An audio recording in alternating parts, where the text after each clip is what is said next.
Singixoxele izinto ezingu-6 engizenzayo almost, underline the word almost, every day personal ezenziwa yimi ukuthi ngimake sure ukuthi insulin resistance leyana engake ngaba layo eyangenza ngaba yisidudla, ngaba le polycystic ovarian syndrome, ngaba le hypertension ayiphindi idlalele kimi, ingaphindi iphenduke.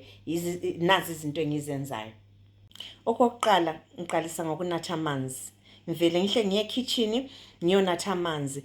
Kimi kuqhakathekile lokho ngoba ngiyazikhumbuza ukuthi umzimba bengilele bekusenzakala izinto eziningi, umzimba awulali, ubulungise emzimbeni, ubulungise ugezisa izinto ezichiyeneyo, kusenzakala ama chemical processes achiyeneyo. Umzimba yi-60% water, so ekwenzeni konke lokho ubusebenzisa amanzi. Sengivukile dehydrated umzimba, not nje but ngikhangelele i-dehydration echala kuma-cells. So i-first 2 cups zami zamanzi ngi-eda i-1/4 teaspoon ye-Celtic salt, ya ngithi nginathe amanzi lawana. 1, ngihydrate ukuthi ngithola amanzi.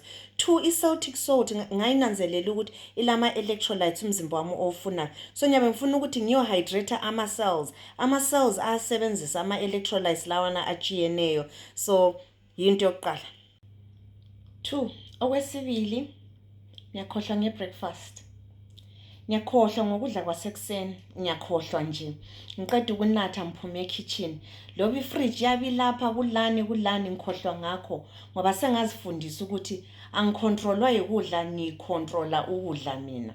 So umzimba ubusalungisa izinto emzimbeni, ugeza ama-cells afuna ukurepairwa, uregulate ama-hormones. Ngiyawuzwa nje ukuthi umzimba wami ubhizi uyalungisa. So ngalesi sikhathi ngifuna ukuwunika more time ngoba ngiyananzelela ukuthi awukafike egiyeni. Umzimba wami ufuna almost 14-15 hours, 16 hours ukuthi uqalise i-autophagy, uqalise ukwelapha deep.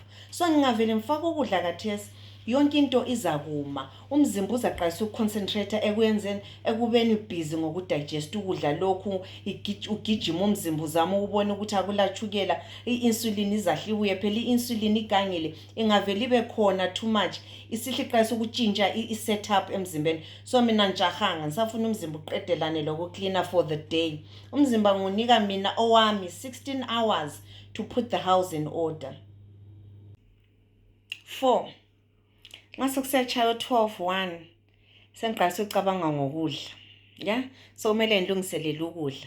So engikwenzayo ku-4 wami lo sakuyisikhathi sokuqalisa ukwenza into engithi i-breakfast. Kimi sengiqalisa my first meal, sengibreaka i-fast leya kade ngilayo eyabo 16 hours, ya. Nxa ngibreaka into yami yokuqala engifuna ukuyiprioritize engiyazi ukuthi angidlali ngayo yi-fiber. So ngizakhangela around ngibone ukuthi ngilakho yini ukudla oku-high in fiber, ama-veggies ami asharp yini, i-broccoli yami ikhona. Nxa kungekho sengicheck ukuthi ama-chia seeds ami akhona engiwasokhileyo bese ngiwanatha. Yinto esengile minyaka ngiyenza sengize ngiyijayele.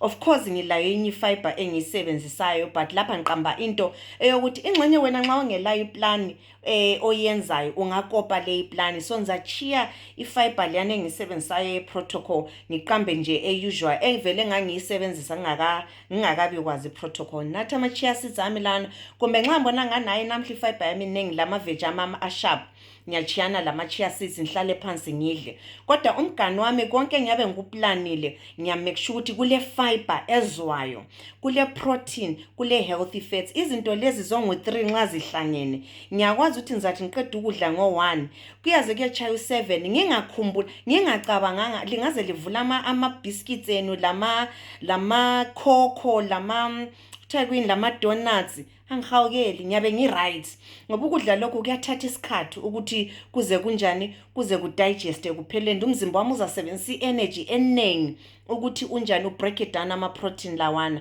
Yinto engiyinanzelela, and futhi i-fiber yami ngiyabe ngiyifunela ukuthi iyefida i-microbiome yami esiswini. Ngiyabe ngifuna ukuthi even nxa ngisiya esambuzini ngingabi le problem. Ngiyabe ngifuna ukuthi ibambe ukudla lokhana kurilizwe kancane kancane, iabsorption yenzakale kancane emzimbeni, ngingaphonga ushutha ichukela ngilambe masinyana. Angifuni lokhana, ngifuna ukuthi ichukela libe lingena kancane kancane emzimbeni wami. Plus izinto ezile fiber, protein le fat, kuthi ukuthi yona kanye kanye ngokwayo iglucose ayisozibe much, into engiyaziyo leyo. So ipoint yami le enye ngimake sure ukuthi le ngiyazama ukuyilungisa everyday.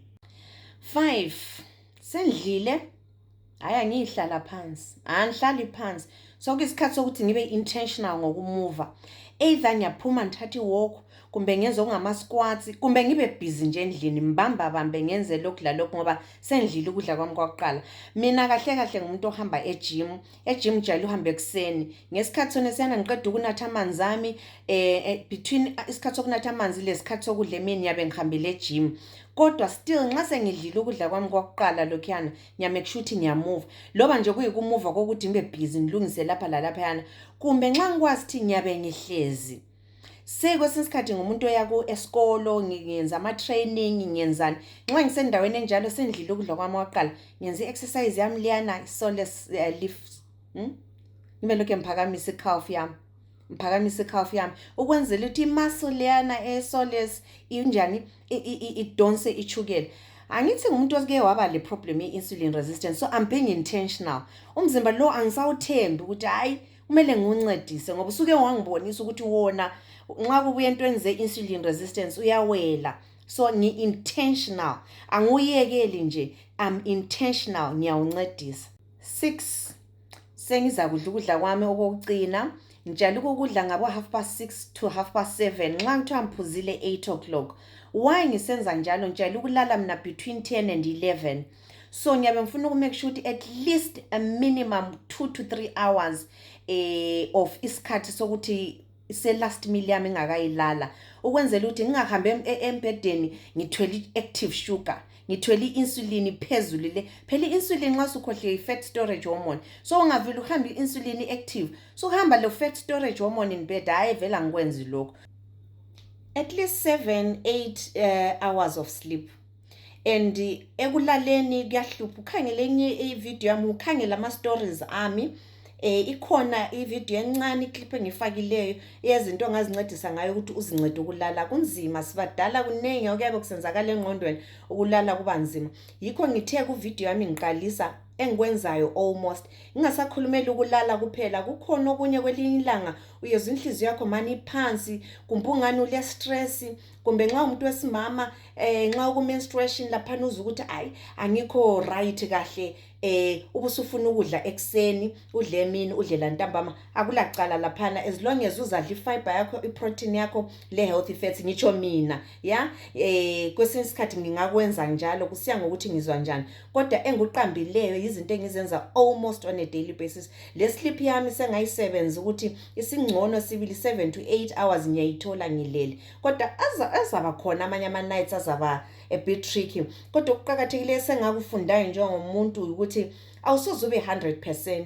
Angidingi iperfection, ngingumuntu ngiyazizamela, engikudingayo yiconsistency. So qaliseni kwevideo yami ngichilo ngathi okwenziwa yimi, ngoba I'm also not naive. Ngiyakwazi ukuthi asifani. Nxa ulecebo elikusebenzelayo lawe kundaba ye-insulin resistance le, ibambe, hamba layo, gijima. Nxa ungelalo njalo icebo, zama elami icebo lele ngikutshele ngalo. Ngiyakutshela mngani wami lingisebenzele, maybe lawe selingakusebenzela. Ungakhohlwa mina PCOS kufanana lawo le diabetic, hypertension kufanana lawo le non-alcoholic fatty liver, kufanana lawo le cholesterol, high cholesterol issues, kufanana lawo lama kidney issues, kufanana lawo le inflammation. So konke lokhu ngama metabolic health conditions, kufanana lawo le erectile dysfunction. So ungathi okay ngokwe sisonke khona lapho. So lobo ngu type 2 diabetic, ngiplan nxa ungelalo iplan elikuncedisayo endabeni le, akuzame yami. Ngiyabonga.